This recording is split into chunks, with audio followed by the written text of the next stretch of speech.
दोस्तों इस साल अपनी बिजनेस टैक्स रिटर्न फाइल करने के लिए आपने ये नॉर्मल वाला फॉर्म लेना है, बिकॉज जो स्पेसिफिक क्लासिक फॉर्म थे लास्ट ईयर में दिए गए थे जो ट्रेडर्स के लिए, मैन्युफैक्चरर्स के लिए, वो अब काम नहीं कर रहे। सो आपको नॉर्मल रिटर्न वाला फॉर्म ही लेना होगा, which is much better than them, क्योंकि इसमें हमारे पास ज़्यादा पावर होती है। आपने नॉर्मल फॉर्म पे क्लिक करना है, ईयर लेना है अपना और यहाँ पे कंटिन्यू करना है। इस फॉर्म को स्किप करेंगे हम ताकि हम नॉर्मल फॉर्म में जाएँ, इसके लिए आपने यस करना है, कंटिन्यू करना है। यहाँ से दोबारा यस करके एक्सेप्ट एंड कंटिन्यू करें तो आप यहाँ पे आ जाएंगे अपने नॉर्मल रिटर्न वाले फॉर्म में। अगर आप एक बिजनेस पर्सन है, आपका एक स्मॉल बिजनेस सेटअप है, या आप एक शॉपकीपर हैं, या बड़े लेवल के रिटेलर हैं, या मैन्युफैक्चरर्स हैं, और इसके अलावा भी ये वीडियो तमाम बिजनेस पर्सन के लिए है। इस वीडियो में आपको आपकी इनकम, आपके बिजनेस एंड पर्सनल एक्सपेंस की डिटेल्स, आपके टैक्सेस की डिटेल्स और इसी तरह की बाकी तमाम ज़रूरी इन्फॉर्मेशन मिल जाएगी, जिससे आप अपने एक टैक्स रिटर्न को बड़े अच्छे तरीके से फाइल कर पाएंगे।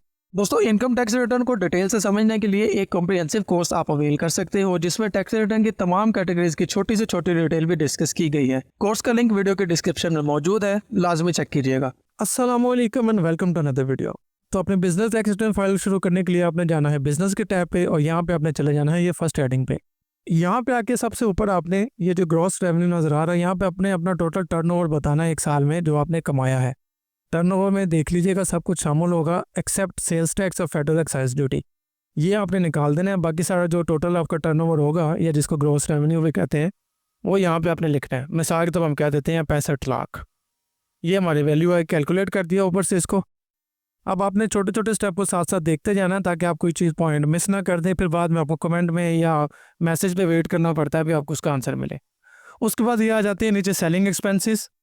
सेलिंग एक्सपेंसेस में क्या क्या शामिल है? फ्रेट आउटवर्ड, यानी आपने जब कोई चीज़ बेचते हैं अपने मुल्क से बाहर या अपने ऑफिस से बाहर या मुल्क के अंदर टीसीएस वगैरह से, तो उसके एक्सपेंसेस होते हैं। या ब्रोकरेज होता है, या ये कमीशन होता है जो आप वो सेल करने के लिए, इतनी सेल जो आपने की है उसके लिए आपने जो ब्रोकरेज या कमीशन पे किया वो होता है। या ये डिस्काउंट्स होते हैं, यानी अगर आपने कुछ डिस्काउंट्स ऑफर किए रखे हैं पूरे साल में तो उसकी कितनी कॉस्ट पड़ेगी आपको। यानी आप 1000 की चीज़ 800-900 में बेच रहे थे, तो वो ऊपर वाला जो 100-200 होगा वो आपका डिस्काउंट ऑफर होगा, वो भी यहाँ पे एक्सपेंस में निकल जाएगा। तो मिसाल जब हम कह देते हैं कि 2 लाख रुपये हमारे इस पर लग गए। फिर नीचे ये आ जाता है cost of sales of services, यानी ये हेड होता है इन तमाम चीज़ों का जो ये नीचे मैंशनड है, जो मैं अभी आपको साथ साथ करके बताने वाला हूँ। ठीक है, आपने साथ साथ फॉलो करते रहना। सबसे ऊपर ये क्या है? Opening stock. ओपनिंग स्टॉक का क्या मतलब होता है? यानी पिछले साल जून जो एंड हुआ है आपका, उसके एंड पे आपके बिजनेस की टोटल जो प्रोडक्ट्स थी आपके पास, उसकी टोटल कॉस्ट कितनी बनी है। मिसाल के तौर पर 65 लाख तक आपने ग्रोस रेवेन्यू लिया ना, तो इसमें आपका जो ओपनिंग स्टॉक था वो कितना था, वो इसमें से माइनस हो जाता है। मिसाल के तौर पर हम कह देते हैं 65 लाख का बिजनेस हमने बचाने के लिए हमारे पास 35 लाख का ओपनिंग स्टॉक पड़ा था। अब यहाँ पे एक नीचे एक क्लोजिंग स्टॉक भी होता है, वो भी बताता हूँ क्या होता है, आपने साथ रहना मेरे। ओपनिंग स्टॉक आपने 35 लाख लिखा, तो ये देखिए ये जो टोटल नेट रेवेन्यू था ना वो उसमें से कम हो गया। क्यों? ये इसलिए कम हुआ अभी, ये तो अपने साल के शुरू में ही हमारे पास मौजूद था, और इसी को शामिल करके हमने 65 लाख कमाया। ठीक है, उसमें से 2 लाख ये एक्सपेंस गए, बाकी ये रह गया। ठीक है, चलिए अब आगे चलते हैं।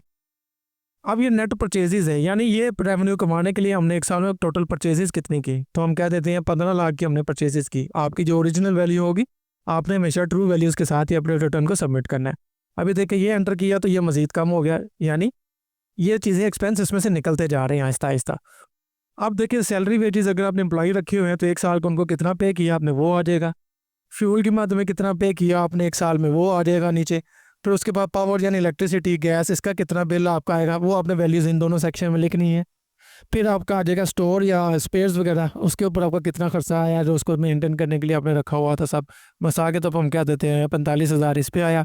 फिर रिपेयर मेंटेनेंस पे अगर कोई आपका एक्सपेंस आता है तो जारी बात वो तो होगा एक्सपेंस आपको लाजमी, वो भी हम बता देते हैं कि वो इतना एक्सपेंस था। फिर अगर यहाँ पे जो मेंशन एक्सपेंसेस इसके अलावा भी कोई आपका एक्सपेंस था तो वो कौन सा था, तो हम यहाँ पे बता देंगे। अदर डायरेक्ट एक्सपेंसिव कह देते हैं हम जी भी 2 लाख ये था। ठीक है, ये भी हमने निकाल दिया, इसको हमने किया है कैलकुलेट। अब ऊपर देखें तो क्या सिचुएशन है, 6,92,000 से बचा जी आपके पास। ये आपका टोटल नेट था, इसमें से सारे एक्सपेंसेस निकले तो ये बाकी रह गया। ठीक है, अब यहाँ पे 2 इंपॉर्टेंट हेडिंग्स होती हैं, एक होती है काउंटिंग अमोर्टाइजेशन और दूसरा डेप्रिसिएशन। अमोर्टाइजेशन होता है जो आपके इनटेंजिबल्स एसेट्स होते हैं, यानी ऐसे एसेट्स जिनको हम छू नहीं सकते फिजिकली, वो होते हैं। मिसाल के तौर पर आपके पेटेंट्स, लोगो, आपके जो ट्रेडमार्क्स वगैरह होते हैं वो वक्त के साथ जब अगर अपनी वैल्यू खोते हैं तो वो जो जितनी वैल्यू वो खो जाते हैं एक साल में वो वैल्यू यहाँ पे आती है। फिर डेप्रिसिएशन से मुराद होता है फिजिकल एसेट्स, आपकी मशीनरी, आपके प्लांट्स, आपके कंप्यूटर्स, इन चीज़ों पे जो ओवर द पीरियड उनकी डेप्रिसिएशन होती रहती है वक्त के साथ साथ।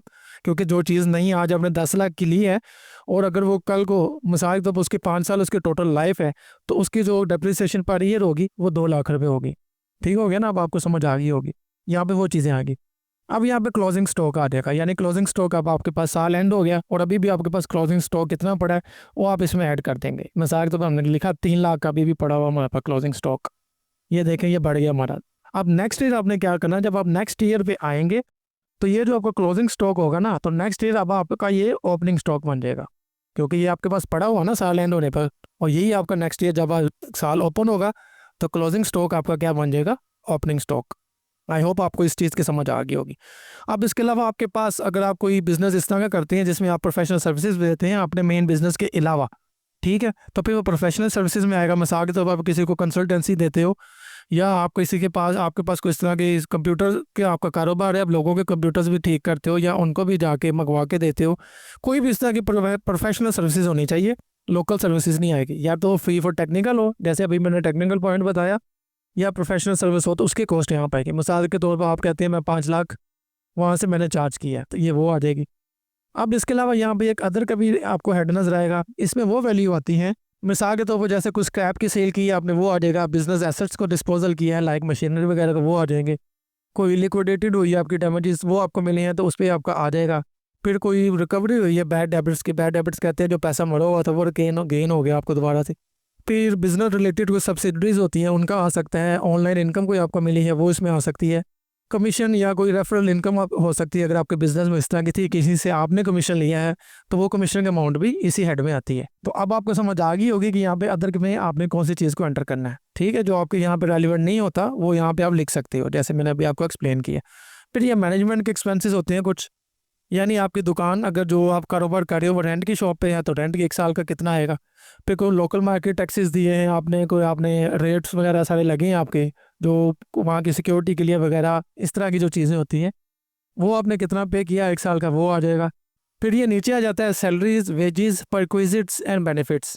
अच्छा, ये आप इस बात में आपने कन्फ्यूज़ नहीं होना कि यहाँ पर भी सैलरीज लिखा हुआ है और यहाँ पर भी सैलरीज लिखा हुआ है, ये मैन्युफैक्चरिंग में भी।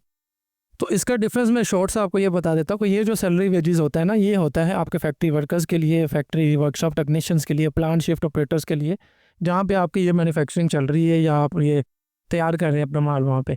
और ये जो आपके होते हैं ना यहाँ पे है ये, इसमें ये होता है कि एक्चुअली होता है आपके HR मैनेजर, अकाउंट्स के लिए, सेल्स टीम्स के लिए, CFO या आपके जो भी CEO वगैरह ये उनकी सैलरीज होती हैं। तो ये HR की रेलिवेंट है और ये आपके फैक्ट्री वर्कर्स के रेलिवेंट है। ठीक है, अब यहाँ पे उनकी टोटल सैलरी लिख देते हैं मिसाल के तौर पर, हमने उनको भी दिया 3 लाख वो आ गया। नीचे फिर आपकी जो इलेक्ट्रिसिटी गैस वगैरह के आ जाते हैं वो आपके फैक्ट्री के रेलिवेंट होगा, ये आपके HR के रेलिवेंट होगा, समझ गए ना। तो कम्युनिकेशन पे कितना खर्चा किया, नीचे आपने रिपेयर मेंटेनेंस पे उसके ऑफिस के वगैरह के कितना खर्चा किया, फिर उसके बाद स्टेशनरी, पब्लिकेशन, ये सब कुछ उनके जो पूरा उन्होंने साल में खर्चा किया अपना वो कितना हुआ। फिर एडवर्टाइजिंग की अपने बिजनेस के लिए तो वो खर्चा 1 साल में कितना हुआ। इंश्योरेंस करवाई हुई है अपने फैक्ट्री की, अपने बिजनेस की, तो उसका कितना आएगा। प्रोफेशनल चार्जेस, यानी कोई प्रोफेशनल बंदा है रखा हुआ आपने जो आपको लीगल मैटर्स में हेल्प करता है या आपके रिटर्न्स वगैरह में हेल्प करता है या आपको वैसे फाइनेंशियल मैटर्स में हेल्प करता है, तो उसको आप 1 साल में कितना पे करते हो उसका खर्चा आ जाएगा यहाँ पे।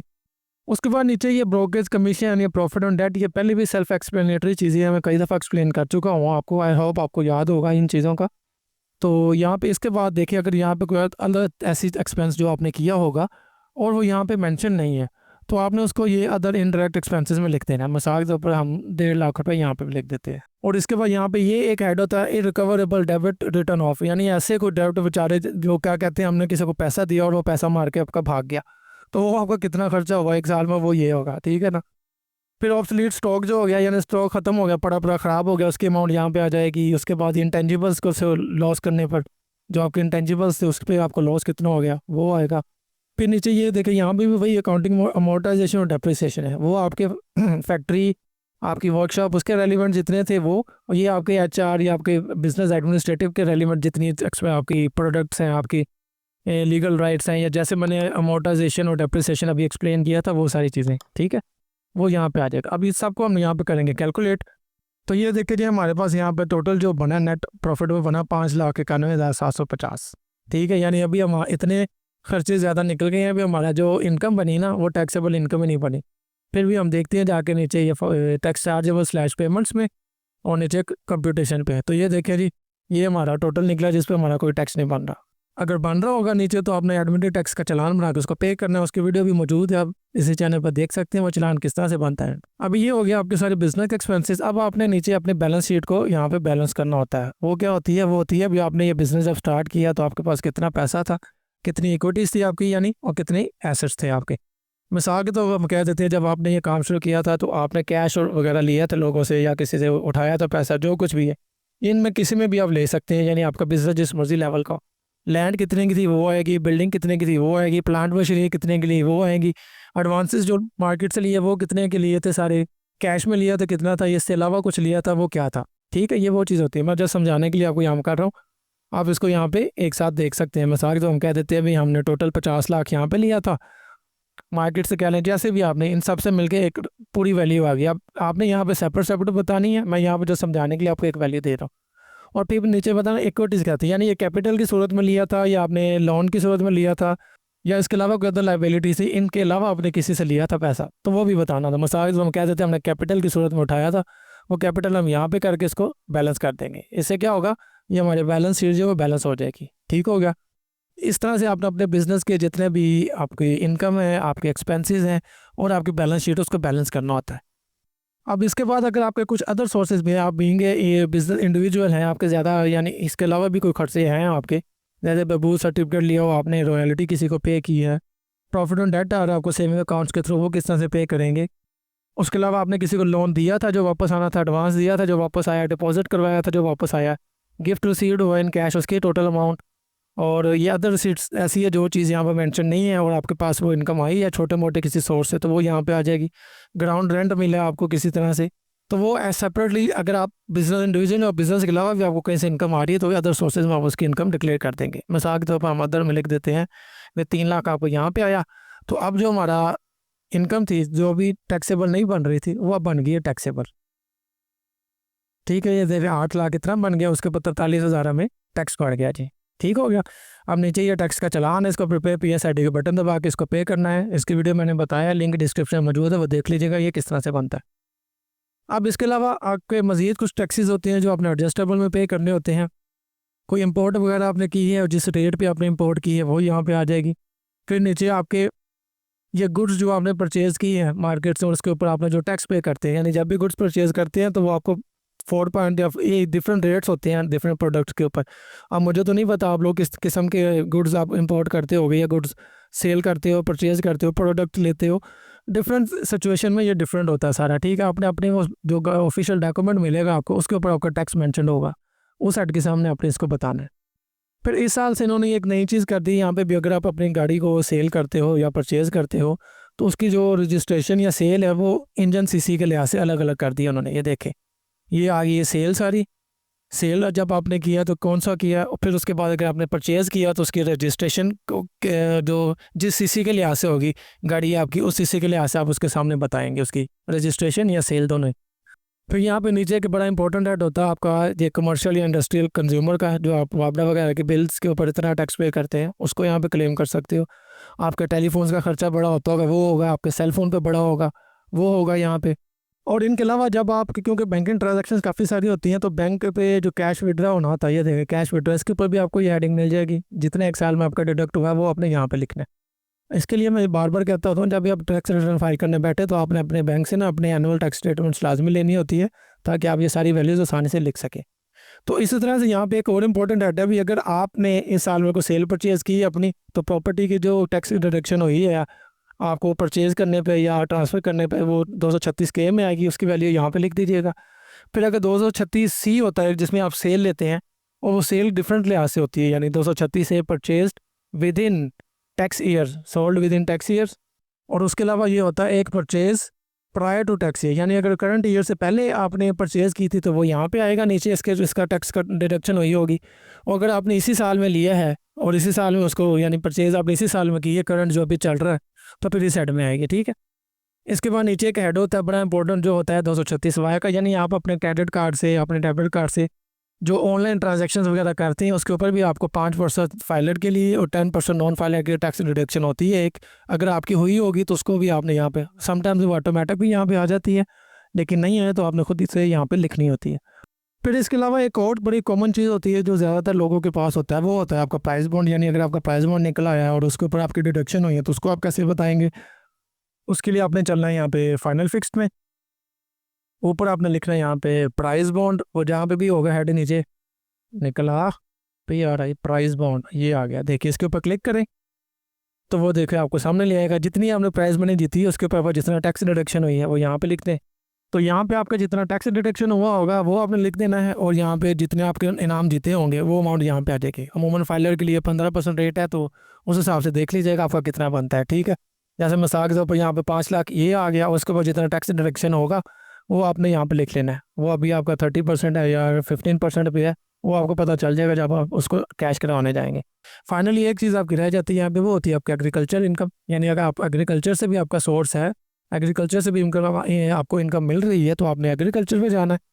यहाँ पे प्लस वाला आइकन दबा के ऊपर अपना प्रोविंस चूज़ कर लेना है, नीचे आपने तहसील बता लेनी है जिस तहसील में आप रह रहे हैं। वहाँ पे आपने जितने भी आपके रेलिवेंट एक तहसील है या एक से ज़्यादा तहसील है आपकी जहाँ पे आपकी एग्रीकल्चर ज़मीन है और वहाँ से आपका प्रॉफिट आ रहा है साल भर का, वो यहाँ पे आपने ऐड करते जाना है, सबमिट करना है।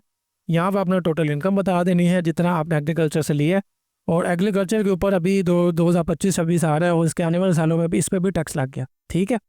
तो ये सब देखने के लिए और इसके अलावा भी जितने आप बिज़नेस वगैरह के टैक्सेस अगर आप पहले से जानना चाहते हो तो आपने हमारी वेबसाइट विज़िट कर लेनी है। ये देखें यहाँ पे मैंने तमाम टैक्स कैलकुलेटर बना दिए हैं, सैलरी, बिजनेस, फ्रीलांसर। और इसके अलावा आप हमेशा ही हमारी इनकम टैक्स की कैटेगरी को लाजमी विजिट करते रहा करें। यहाँ पे वैल्यूएबल इन्फॉर्मेशन आपको आती रहती है, जैसे अभी लेटेस्ट ये बैंक प्रॉफिट पे आया हुआ है, गिफ्ट कैसे लेते हैं, प्राइस मोड में क्या डिडक्शन है, हाउस होल्ड इफेक्ट क्या है, ये सभी चीज़ों के बारे में मैं लिखता रहता हूँ यहाँ पे। तो ये आप लोगों के लिए लिखता हूँ, आप लोगों को इससे फ़ायदा होगा, इसको विजिट किया करें। और ये देखिए एग्रीकल्चर इनकम बलूचिस्तान में क्या रेट है इसका, इसके अलावा यहाँ पे क्या है, ये देखें पंजाब के क्या रेट्स हैं। तो ये देखिए अभी जो आने वाले साल है उनमें ये किस तरह से होगा, इसके ऊपर डिफरेंट किस्म के उन्होंने टैक्स स्लैब्स दे दिए हैं। आप ये देखें 6 लाख तक कोई नहीं है और बाकी सारे रेट आपके सामने स्क्रीन पे आप पढ़ सकते हैं। तो इस तरह से आप ये वेबसाइट भी विजिट किया कि यहाँ पे इनकम टैक्स के बारे में बहुत यूज़फुल इन्फॉर्मेशन आती रहती है, आपको ज़रूर फ़ायदा होगा। तो इस तरह से अभी क्योंकि साल 2024-25 चल रहा है तो इसमें इस पर टैक्स नहीं था, तो आप इसको एग्जाम्प्ट करवा दीजिएगा यहाँ पे, तो ये यहाँ से एग्जाम्प्ट हो जाएगी। तो दोस्तों अब अगर आप ये जानना चाहते हो कि आप अपनी वेल्थ स्टेटमेंट किस तरह से फाइल करेंगे तो लेफ्ट वाली वीडियो देखो, और अगर आप ये जानना चाहते हो कि आप कैपिटल गेन टैक्स किस तरह पे करते हैं उसका क्या तरीका कार है तो राइट वाली वीडियो देखो। मैं मिलता हूँ आपसे अगली वीडियो के साथ, तब तक के लिए अल्लाह हाफिज़।